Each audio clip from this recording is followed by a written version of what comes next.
Hello, my name's Daniel King and welcome to my play of the day from round one of the Olympiad. Well, we had the big teams against the little teams in the first round and there were no real surprises. Although a few individual points were dropped, remember that winning a match by 2.5, 1.5 is just the same as winning 4-0. So all the favourites came through. Russia won 3.5 half against the Dominican Republic, and I'm choosing a game from that match as my first play of the day. Jakovenko against Fernandez, and I was just really impressed the way Jakovenko pressed home his attack here. So c5, oops, I'm sorry, I've leapt ahead. Knight f3, and it's a Najdorf variation. There we go. And Jakovenko plays the so-called English attack with bishop e3, very popular variation against the Najdorf these days. Now, the classic English way of playing this opening was just to play f3 and then go for g4 as well and a storm with the g and h pawns. But Jakovenko has specialised in this move f4. And well, this is quite a dangerous variation. This is worth looking out for. Black can of course take on f4 and give his knight a square on e5. Now the problem is that this allows the knight back from b3 into d4 and maybe into f5 later, and Jakovenko actually has previously defeated, for example, Najdorf from this position. So in this game, instead, black played after f4, rook c8, and that means that the bishop now has a square on c4 if it's pushed. Okay, so the game continued castles, and now king b1, sensible. Okay, it gets the king out of the line of the rook on the c file, so it's just preempting black's counter-attack, and now f5. Now, one of the points of playing f5 is that white is hoping to exchange off these light squared bishops and perhaps get greater control over the d5 square.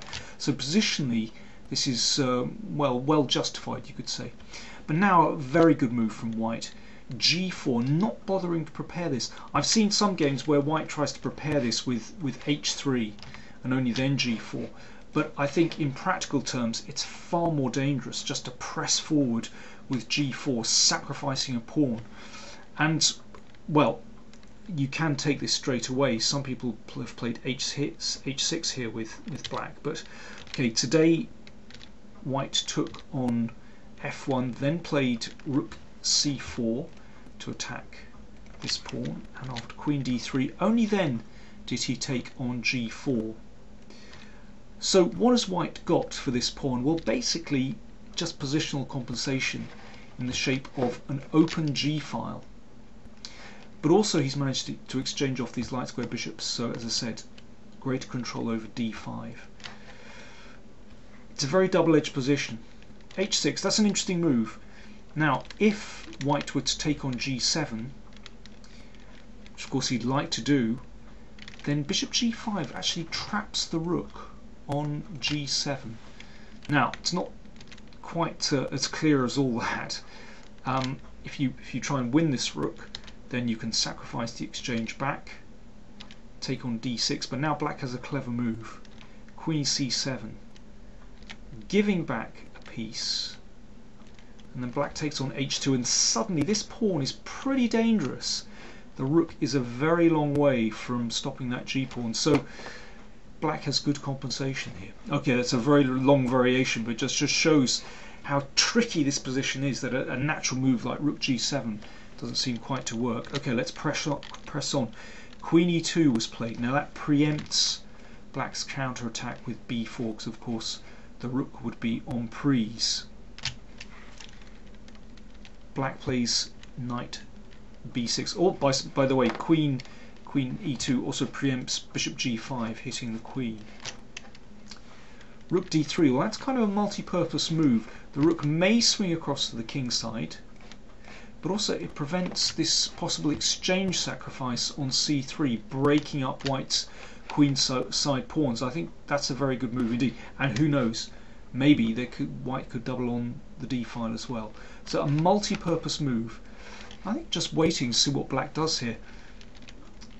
Now, I don't like black's next move. Black castled. I think black should have played bishop f6 to hold the g-pawn and maybe later castle, perhaps giving up the d-pawn. If it's taken, there's an exchange sacrifice, but once the rook has switched from the g-file, maybe you can then castle.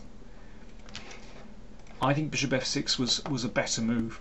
Instead, black castled, and this is a classic case of castling into it.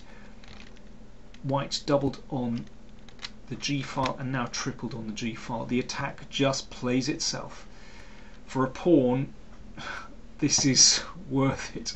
It's just a crushing attack.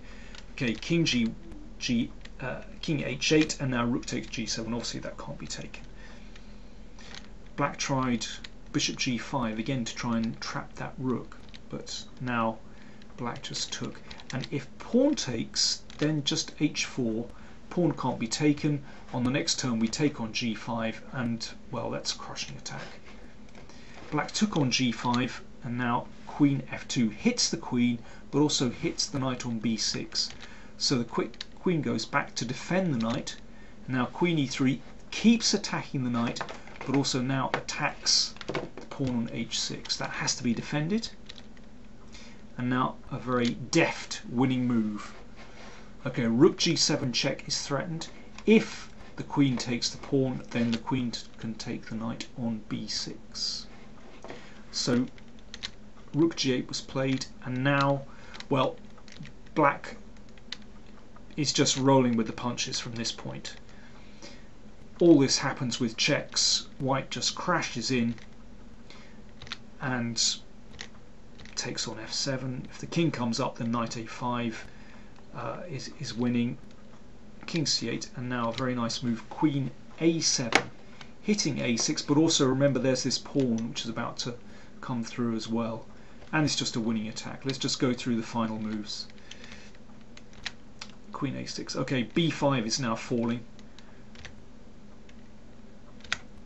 and knight a5. That's okay. Take care of the back rank mate, but actually now, well, it all happens with checks. After queen d6, black actually resigned.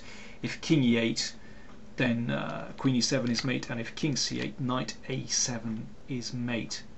As said, I think this is a very dangerous variation to face if you play the Najdorf. So watch out for it. Not the standard English attack with f3, but f4, going for it straight away with the f pawn for white. Okay, more play of the days coming your way during this Olympiad. It's going to be great. I think soon we'll have the big teams facing off against each other. I look forward to it. See you then.